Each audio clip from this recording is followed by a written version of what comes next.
60대가 되면 인생의 격차가 벌어진다는 말 한 번쯤 들어보셨을 겁니다. 그런데 결론부터 말씀드리면 그 격차는 돈이 아닙니다. 전혀 다른 곳에서 시작되거든요. 오늘 이 영상을 끝까지 보시면 불행한 노후를 피하는 유일한 방법과 당장 오늘부터 시작할 수 있는 3가지를 알게 됩니다. 주변에 행복한 노후를 보내는 분과 그렇지 못한 분의 차이, 지금부터 낱낱이 파헤쳐 보겠습니다. 우리 사회에는 이상한 착각이 하나 있습니다.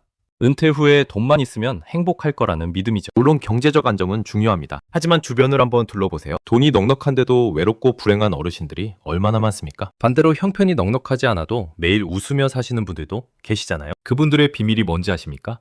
바로 인간관계입니다. 60대 이후의 삶을 결정짓는 가장 큰 변수는 통장 잔고가 아니라 곁에 누가 있느냐더라고요. 하버드 대학교에서 무려 85년 동안 진행한 연구가 있습니다. 성인 발달 연구라고 하는데요.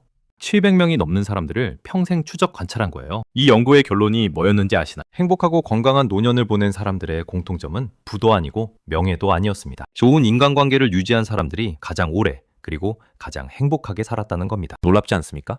그런데 문제는 60대가 되면 인간관계가 급격히 줄어든다는 사실입니다. 직장을 떠나면 동료들과 자연스럽게 멀어지죠. 자녀들은 자기 삶이 바쁘고요. 친구들도 하나둘 건강 문제로 만남이 어려워집니다. 여기서 인생의 격차가 벌어지기 시작하는 겁니다. 미리 준비한 사람과 그렇지 못한 사람 사이에 엄청난 차이가 생깁니다. 어떤 분은 은퇴 후에 오히려 더 활기찬 삶을 사시고 어떤 분은 하루하루가 외롭고 무료한 시간과의 싸움이 됩니다. 잠깐, 여기서 중요한 게 있습니다. 불행한 노후를 보내는 분들에게는 공통된 패턴이 있거든요. 첫 번째 패턴은 관계를 소홀히 한 겁니다. 젊었을 때 일에만 매달리느라 가족이나 친구와의 관계를 등한시했던 분들이에요. 성공은 했지만 돌아보니 곁에 아무도 없더라는 거죠. 두 번째는 자존심을 내려놓지 못하는 겁니다. 과거의 직함이나 지위에 집착하면서 새로운 관계를 맺지 못하는 분들이 많아요. 나는 부장이었는데, 나는 사장이었는데, 이런 마음이 사람을 밀어내는 겁니다. 세 번째는 변화를 거부하는 패턴입니다. 세상이 바뀌었는데 예전 방식만 고집하시는 분들이죠. 새로운 것을 배우려 하지 않고 젊은 세대를 이해하려 하지 않으면 점점 세상과 단절되고 맙니다. 이 3가지 패턴,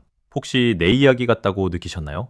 걱정하지 마세요. 지금부터라도 바꿀 수 있습니다. 그게 바로 오늘 말씀드릴 핵심이거든요. 자, 그럼 당장 시작할 3가지를 알려드리겠습니다. 첫 번째, 먼저 연락하는 사람이 되세요. 이게 가장 간단하면서도 가장 어려운 일입니다. 왜냐고요?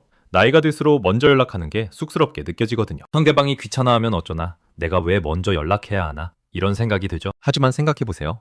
상대방도 똑같은 마음일 수 있습니다. 서로 기다리기만 하면 관계는 저절로 사라져버립니다. 누군가는 먼저 손을 내밀어야 하잖아요. 일주일에 1명씩만 연락해보세요. 옛 친구든 오랫동안 못 본 지인이든 상관없습니다. 별거 아닌 안부 한마디가 관계를 되살릴 수 있어요. 요즘 어떻게 지내? 이 한마디면 충분합니다. 실제로 이렇게 실천하신 분의 이야기를 들려드릴게요. 65세 박 선생님은 은퇴 후 1년간 집에만 계셨습니다. 아내와 둘이 지내는 매일이 답답하셨대요. 그러다 용기를 내서 30년 만에 고등학교 동창에게 전화를 걸었죠. 놀랍게도 그 동창도 같은 처지였답니다. 둘이 만나서 밥 한 끼 먹은 게 시작이 됐고 그 모임이 점점 커져서 지금은 매달 10명이 넘는 동창들이 정기적으로 만나고 있습니다. 박 선생님은 그때 전화 한 통이 인생을 바꿨다고 하시더라고요. 두 번째, 새로운 것을 배우세요. 60대에 새로운 걸 배운다고요?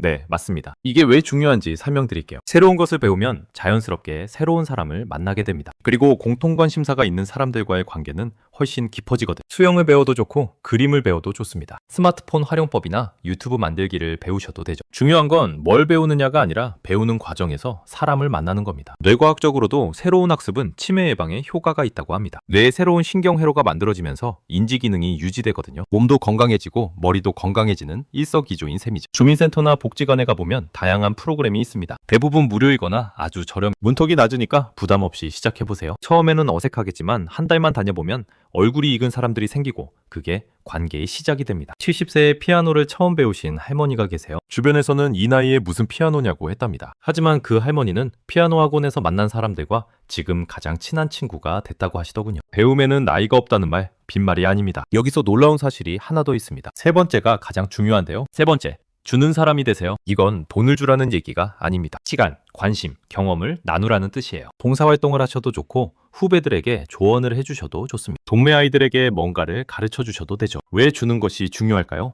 심리학에서는 이걸 도우미의 효과라고 부릅니다. 남을 도울 때 뇌에서 행복 호르몬이 분비된다는 연구 결과가 있거든요. 받는 것보다 주는 것이 더 큰 행복을 준다는 게 과학적으로 증명된 겁니다. 60대 이상의 분들에게는 엄청난 자산이 있습니다. 바로 경험이에요. 수십 년간 쌓아온 경험과 지혜는 젊은 세대에게 정말 값진 것이거든요. 그걸 나눌 때 존경받고 필요한 사람이 되고 관계가 자연스럽게 형성됩니다. 자원봉사를 시작하신 김어르 신의 이야기를 해드릴게요. 은퇴 후 우울증까지 찾아왔던 분이에요. 병원 다니며 약도 드셨죠? 그러다 지인의 권유로 지역 아동센터에서 아이들에게 수학을 가르치기 시작하셨습니다. 처음에는 의무감으로 나가셨는데 아이들이 어르신 어르신 하며 따르니까 삶의 의미가 생기시더랍니다. 지금은 우울증 약도 끊으셨고 매일 아침 눈이 번쩍 떠진다고 하세요. 누군가에게 필요한 존재라는 느낌.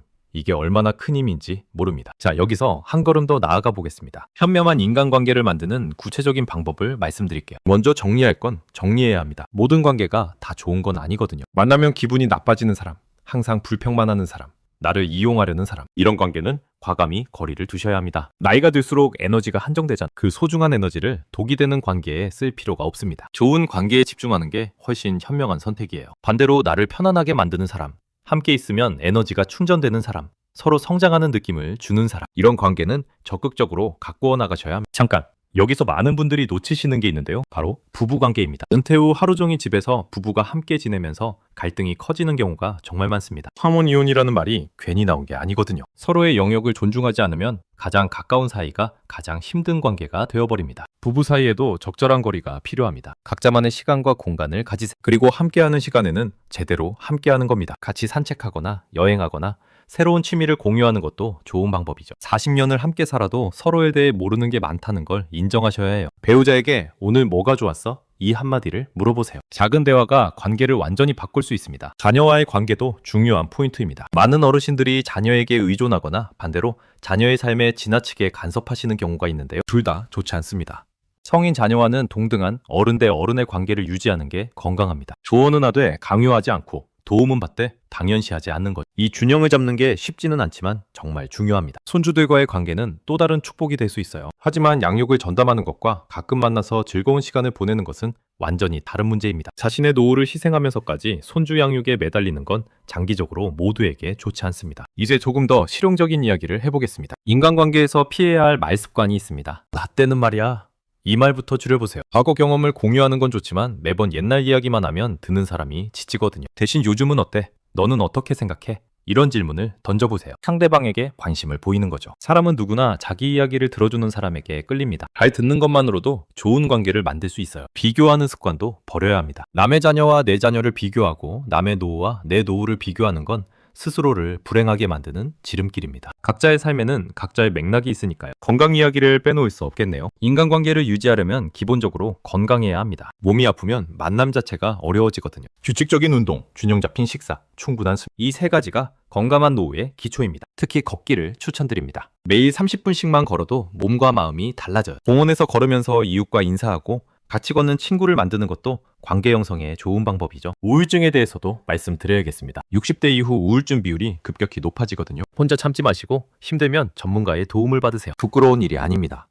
오히려 용기 있는 선택이에요. 디지털 시대에 적응하는 것도 관계 유지에 큰 도움이 됩니다. 카카오톡이나 영상통화 같은 도구를 활용하면 멀리 있는 사람과도 쉽게 연락할 수 있잖아요. 처음에는 어색하더라도 배워두시면 세상이 넓어집니다. 유튜브나 SNS를 통해 비슷한 관심사를 가진 사람들의 커뮤니티에 참여하는 것도 방법이에요. 등산 모임, 독서 모임, 요리 모임, 온라인에서 시작해서 오프라인으로 만남이 이어지는 경우가 정말 많습니다. 여기서 한 가지 당부드리고 싶은 게 있습니다. 완벽한 관계란 없습니다. 60대든 70대든 사람 사이에는 갈등이 있을 수 있어요. 중요한 건 갈등 자체가 아니라 그걸 어떻게 풀어나가느냐입니다. 작은 서운함을 쌓아두지 마세요. 그때그때 표현하되 상대방을 공격하지 않는 방식으로 나는 이럴 때 서운했어. 이런 식으로 내 감정을 전달하는 겁니다. 용서하는 연습도 필요합니다. 오래 살다 보면 누구에게나 상처받은 기억이 있겠죠. 그 원망을 안고 사는 건 자기 자신을 괴롭히는 일이에요. 용서는 상대방을 위한 게 아니라 나를 위한 겁니다. 자, 이제 정리해드리겠습니다.